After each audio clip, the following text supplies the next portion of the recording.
Venkateswarlu UTF రాష్ట్ర అధ్యక్షులు. ఆంధ్రప్రదేశ్లో విద్యారంగంలో సంస్కరణలు గత ప్రభుత్వం ఏదైతే జీవో నెంబర్ 11 తెచ్చి సాల్ట్ పథకం ప్రపంచ బ్యాంకుతో చేసుకున్న ఒప్పందంలో భాగంగా తీసుకొచ్చిన 117నే యథాతథంగా అదే సారాంశంతో ఈరోజు రాష్ట్ర ప్రభుత్వం మరలా 9 పాఠశాలల పేరుతో తీసుకురావడాన్ని యూటీఎఫ్గా తీవ్రంగా వ్యతిరేకిస్తా ఉన్నాం. ప్రతి వారం విద్యాశాఖ కమిషనర్ గారి కార్యాలయంతో గుర్తింపు పొందిన ఉపాధ్యాయ సంఘాలతో సమావేశాల సందర్భంగా కూడా స్పష్టంగా చెప్పాం. 117ని రద్దు చేసిన తర్వాత మాత్రమే అసలు ఉపాధ్యాయుల సంఖ్య ఎంత ఉంది, విద్యార్థుల సంఖ్య ఎంత ఉంది, వీటన్నిటిని పరిగణలోకి తీసుకోవాలని చెప్పినప్పటికీ కూడా ఒక్కటి కూడా పట్టించుకోకుండా ఈ రోజున మేము పోరాటంలో ఉండగా జీవో నెంబర్ 21 విడుదల చేయడాన్ని మేము తీవ్రంగా వ్యతిరేకిస్తాం. ఇప్పటికి కూడా ఇది తెలుగుదేశం ప్రభుత్వం అధికారంలో ఉంది. తెలుగు నేల భాషా సంయుక్త రాష్ట్రం 1953లో పోరాటం ద్వారా తెలుగు తెచ్చుకున్నటువంటి దాంట్లో తెలుగు మీడియం లేకపోవడం అనేది చాలా దుర్మార్గం అనేది చెప్పదలుసు. కనుక తెలుగు నేలలో ఈరోజు తెలుగు మీడియం లేకోకుండా సమాంతర మీడియం లేకుండా పాఠశాల వ్యవస్థని భ్రష్టు పట్టించి ఇంగ్లీష్ మీడియంలో చదువుకున్నటువంటి పిల్లల నాణ్యత ఎంత మీ అందరికీ తెలుసు. జీవో నెంబర్ 117కు ముందు గత ప్రభుత్వం 97% మంది పిల్లలు ఈరోజు ఇంగ్లీష్ మీడియం చదువుకుంటున్నారని తల్లిదండ్రుల దగ్గర నుంచి లెక్కలు తెచ్చారు.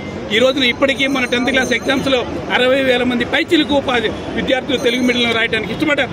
మరి వాళ్ళ తెలుగు మీడియాన్ని ధ్వంసం చేసేటువంటి ప్రపంచ బ్యాంకు సాల్ట్ పథకాన్ని మీరు రద్దు చేయకోకుండా మాతో ఎన్ని మాటలు చెప్పినా మేము విశ్వసించేటువంటి ప్రయత్నం లేదు. మా ప్రధానమైనటువంటి డిమాండ్ ఇవాళ ఉన్నత పాఠశాలలో మీరు కట్టినటువంటి నాడు నేడు గదుల్లో విద్యార్థులు ఎంతమంది ఉంటారు? 40 మందికి మించి ఉండేటువంటి అవకాశం లేదు. కానీ మీరు ఎంతమందిని పెడుతున్నారు? 53 పెడతారు. మేము అడుగుతున్నటువంటిది 45 దగ్గర 2వ సెక్షన్ ఖచ్చితంగా ఇవ్వాల్సిందని చెప్తున్నాం. సమాంతర మీడియం పెట్టాలని చెప్తున్నాం. వాళ్ళ ఫౌండేషన్ పాఠశాలలు ఇవాళ రాష్ట్రంలో 5,000 ఫౌండేషన్ పాఠశాలలు అవి భవిష్యత్తులో బ్రతికే అవకాశం ఉందా?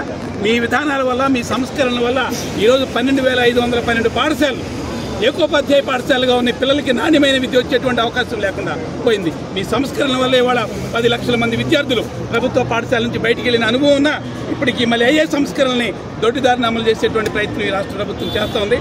అందుకని మా ప్రధానమైనటువంటి డిమాండ్స్ సమాంతర మీడియంని ఖచ్చితంగా ఉన్నత పాఠశాలలో కొనసాగించాలి. అలాగే 1:45 దగ్గర సెకండ్ సెక్షన్ ఇవ్వాలనేటువంటి మొదటి డిమాండ్గా చెప్తున్నాం. అలాగే ఈ రోజున బీపీఎస్ పాఠశాలలో 60 దాటిన తర్వాత మాత్రమే 2వ ఉపాధ్యాయుని కాకుండా 47 దాటిన తర్వాత 2వ ఉపాధ్యాయుని ఖచ్చితంగా 3వ ఉపాధ్యాయుని ఇవ్వాలనేటువంటి డిమాండ్ చేస్తున్నాం. అలాగే ఫౌండేషన్ పాఠశాలలో పిల్లలు ఎంతమంది ఉన్నా ప్రాథమిక పాఠశాల అంటే 2 పిల్లల్ని ఖచ్చితంగా ఇవ్వాల్సింది 2 ఉపాధ్యాయుల్ని ఇవ్వాలనేటువంటి డిమాండ్ చేస్తున్నాం. అలాగే రేషనలైజేషన్ జీవోలో మీ విధానాల వల్లే 2023లో 2025లో రేషనలైజేషన్ గురవుతున్నటువంటి ఉపాధ్యాయులు ఉన్నారు. వాళ్ళకి అదనపు పాయింట్స్ ఇచ్చేటువంటి ప్రయత్నం చేయాలి. అలాగే ఈరోజు కేంద్ర ప్రభుత్వం సర్వీస్లో ఉన్నటువంటి వాళ్ళు ఇన్ సర్వీస్ బిఎడ్ చేస్తున్నటువంటి వాళ్ళని ఖాళీగా చూపిస్తూ ఉన్నారు. అలా ఖాళీగా చూపించకూడదు. ఆ పోస్టులన్నింటినీ కూడా ఖచ్చితంగా ఖాళీగా వాళ్ళ కోసం ఉంచాలనేటువంటి ఇలాంటి డిమాండ్స్ పెట్టాం. కమిషనర్ గారు మొత్తం ఓపెన్గా విన్నారు. అన్నింటినీ కూడా పరిశీలిస్తామని చెప్పారు కానీ స్పష్టమైనటువంటి హామీ ఇవ్వలేదు. ఏమైనప్పటికీ కూడా ఈ 1:45 మాన్యువల్ కౌన్సిలింగ్ ఈరోజు 40,000 పైచిలకు ఉన్నటువంటి ఎడ్జిటీలకి మాన్యువల్ కౌన్సిలింగ్ చాలా ఇబ్బందికరం. మాన్యువల్ కాదు, దాన్ని ఖచ్చితంగా మాన్యువల్ కౌన్సిలింగే కావాలని చెప్పి మనం డిమాండ్ చేశాం. దాని మీద కూడా పరిశీలన చేస్తాను, గవర్నమెంట్తో మాట్లాడతానని చెప్పారు. స్పష్టమైన హామీ ఏది ఇవ్వలేదు. ఏదైనప్పటికీ కూడా మా పోరాటం స్పష్టమైన హామీ ఇవ్వకపోతే భవిష్యత్తులో 2 రోజులు 3 రోజుల తర్వాత వెయిట్ చేసైనా సరే మా పోరాటాన్ని ఖచ్చితంగా కొనసాగిస్తాం. ఈ డిమాండ్స్ అని నెరవేర్చేది ప్రభుత్వ పాఠశాలని బ్రతికించుకునే దానికోసం మేము ప్రయత్నం చేస్తాం.